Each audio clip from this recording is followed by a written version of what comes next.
Well, good morning. I made a couple calls yesterday.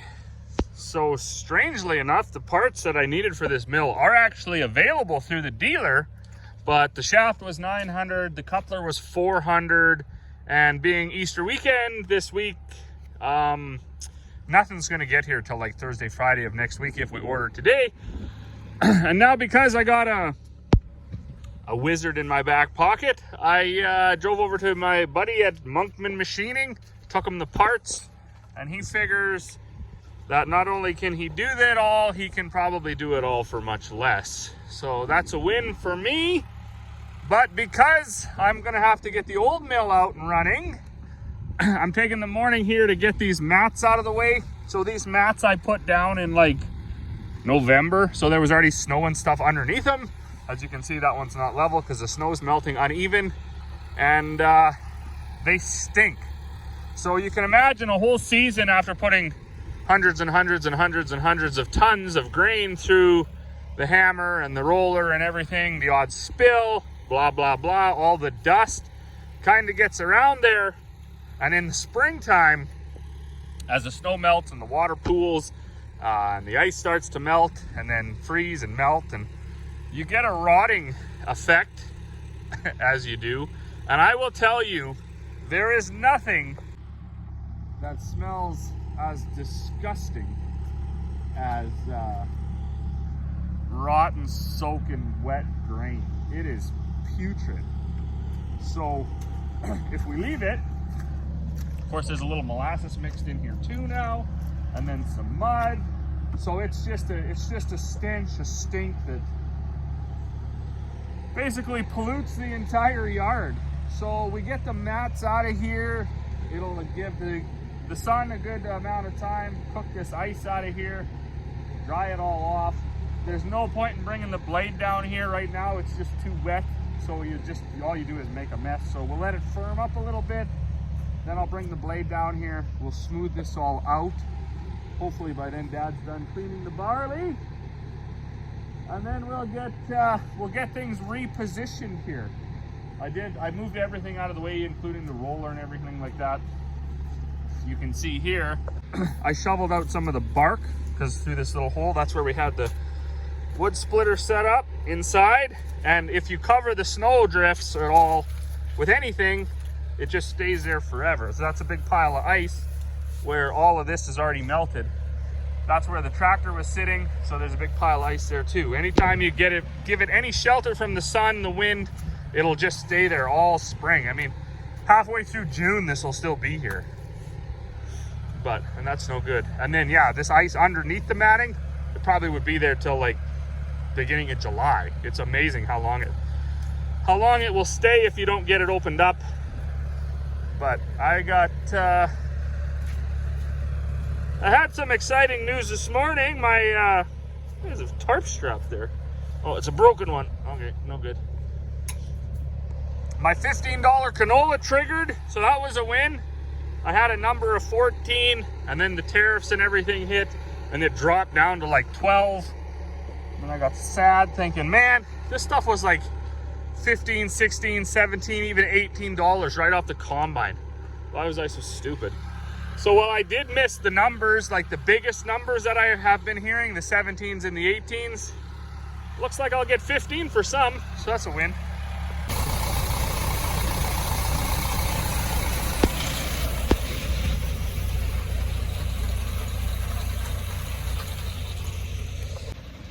And that's how it goes sometimes. So Dad's been just absolutely crushing it up here cleaning barley.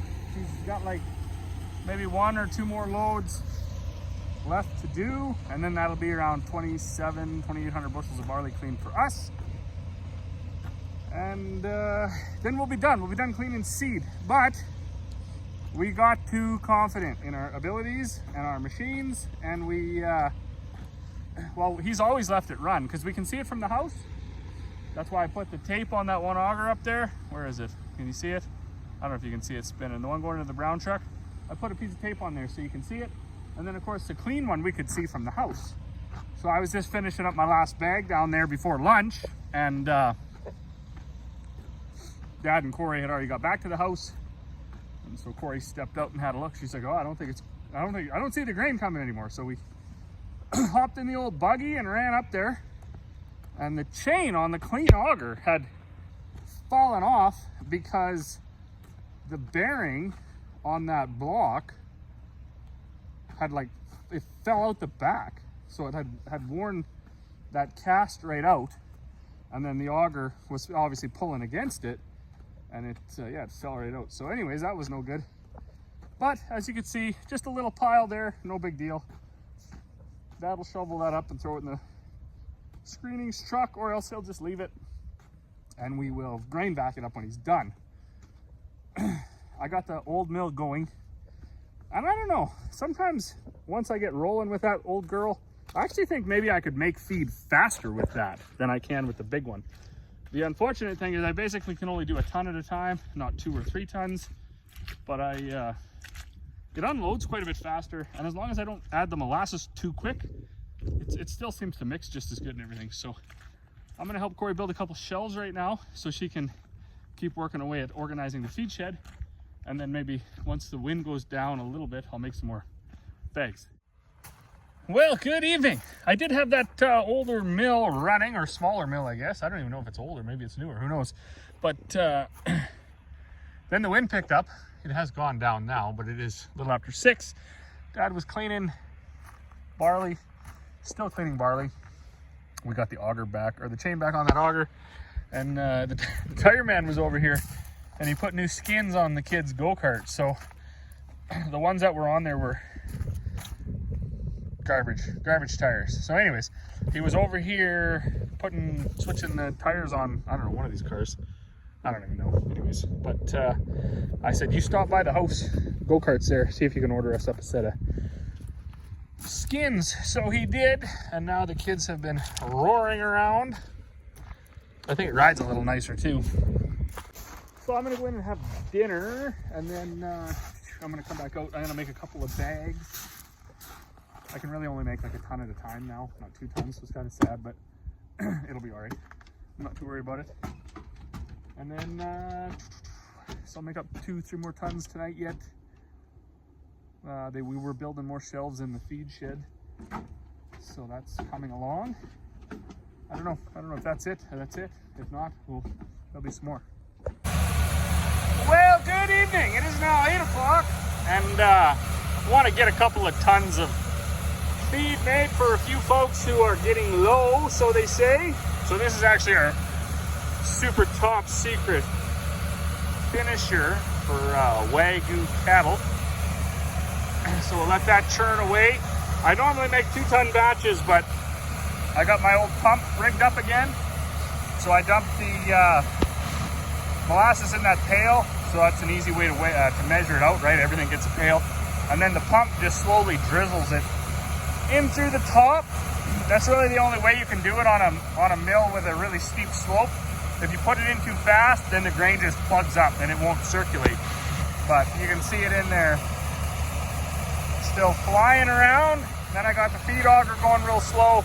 There's all the stuff in there, the beet pulp, the limestone, the top secret mineral, all sorts of stuff like that. And then some rolled barley. So we'll let that mix away for a bit. But in here, those are the shelves we're building. So we are not carpenters, but I think it should work.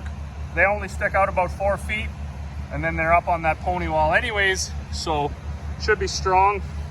I'm curious for folks though, anybody that is a carpenter, laminated posts or just 6x6s. So this building is a UFA building built, I don't know, probably 40 plus years ago. 6x6 walls, and you can see they're almost 8 feet apart. So, I mean, it stood here. The snow hasn't collapsed it, so obviously that worked. Everybody now, though, goes like 2x6 laminated or whatever, and they say that's way stronger.